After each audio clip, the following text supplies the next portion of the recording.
Apprenti chimiste, bonjour. Dans cette vidéo, nous allons calculer la température atteinte à l'état final par un système siège d'une transformation dans des conditions isobares adiabatiques.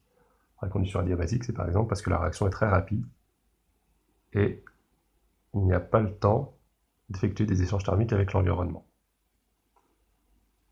Ou ça peut être parce qu'on contraint par des choix expérimentaux la réaction à être adiabatique.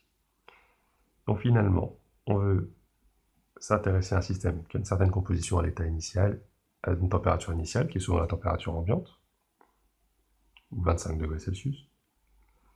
Et ensuite, on veut à la fois effectuer un changement de composition, donc une réaction chimique, et un changement de température. Alors, étudier simultanément ces deux variations, c'est un peu compliqué. Mais comme l'enthalpie est une fonction d'état, on peut choisir de séparer ces deux contributions. Donc d'étudier d'abord la réaction chimique,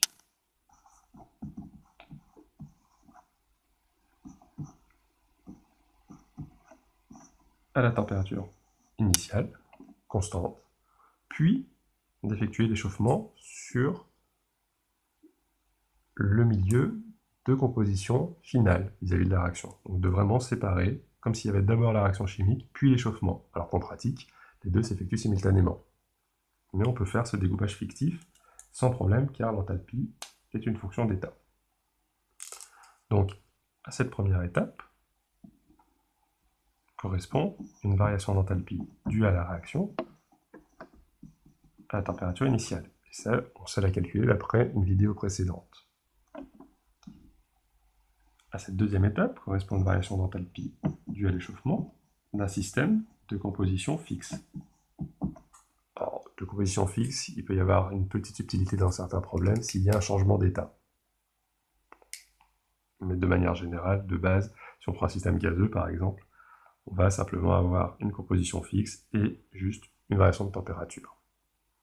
Alors dans la variation de température, on sait calculer la variation d'enthalpie associée, mais il faut être vigilant en fait qu'il faut aussi tenir compte des gaz inertes à ce moment-là, des autres constituants, ceux qui n'interviennent pas dans la réaction mais qui sont quand même soumis à une variation de température.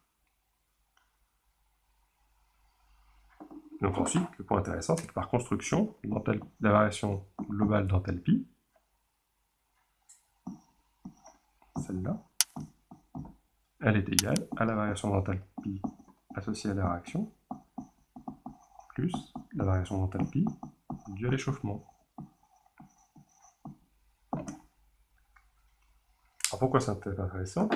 C'est intéressant car, par ailleurs, la variation globale d'enthalpie, c'est le travail autre que celui des forces de pression, plus le transfert thermique. Et si on est dans le cas d'une transformation isobare adiabatique, donc isobare ça permet d'écrire cette relation-là, adiabatique ça veut dire que Q égale 0, pas de transfert thermique, et dans les conditions usuelles des réactions de chimie, on ne fournit pas d'autre travail que celui des forces de pression, donc W' est toujours nul. Donc la variation globale d'enthalpie est nulle. Pour une transformation isobare adiabatique, elle est aussi isenthalpique. Donc de ces deux relations-là, on va pouvoir écrire que ΔH réaction, c'est moins ΔH échauffement, et en remplaçant, ici, avec les expressions qu'on va avoir déterminées précédemment, on va pouvoir avoir une expression température finale en fonction de la température initiale, des capacités thermiques, de l'enthalpie standard de réaction, de toutes ces données dont on dispose au préalable. Donc on a bien isolé la température finale atteinte par le système. Donc si on récapitule, dans une première étape, on calcule séparément la variation d'enthalpie due à la réaction à la température constante initiale, puis dans un deuxième temps, la variation d'enthalpie associée à l'échauffement pour passer de la température initiale à la température finale à la composition fixée. Ensuite, on écrit que la variation globale d'enthalpie, c'est la somme de ces deux contributions, et que cette variation d'enthalpie est nulle, car on s'intéresse à une transformation isobare adiabatique. Et de là, on en déduit l'expression de la température finale atteinte par le système.